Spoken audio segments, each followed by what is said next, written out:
So next, let us try to integrate this. Integration of x power minus half times 1 plus x power minus 1 by 6 whole power minus 1. So here you can very clearly see that p is a negative integer.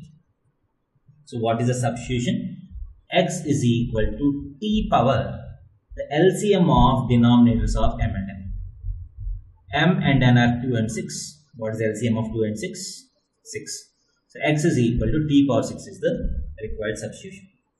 So once you do this, what happens is dx is equal to 6 times t power 5 dt.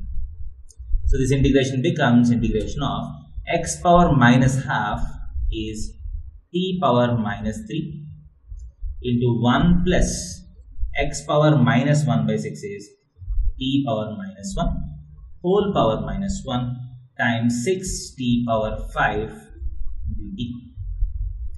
That is equal to integration of 6 is a constant which comes out, t power minus 3 into t power 5 is t square times 1 plus 1 by t whole power minus 1 dt. That is equal to 6 times integration of t square times t plus 1 by t whole power minus 1 is t by t plus 1 dt. That is equal to 6 times integration of t cube by t plus 1 dt. It's a rational function. The numerator degree is greater than the denominator degree. So you just need to divide the numerator by denominator. So the same thing can be done by this integration of. So what I'll do is I'll add a 1 and a subtract a 1 by t plus 1 dt. That is equal to 6 times integration of, if you separate this, t cube plus 1 is t cube plus 1 cube. A cube plus b cube is a plus b into a square minus ab plus b square. So if you divide t cube plus 1 by t plus 1, you get t square minus t plus 1 minus 1 by t plus 1 dt.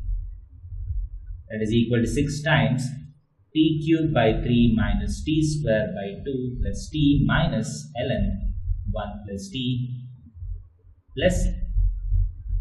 So this will be the integration of this function.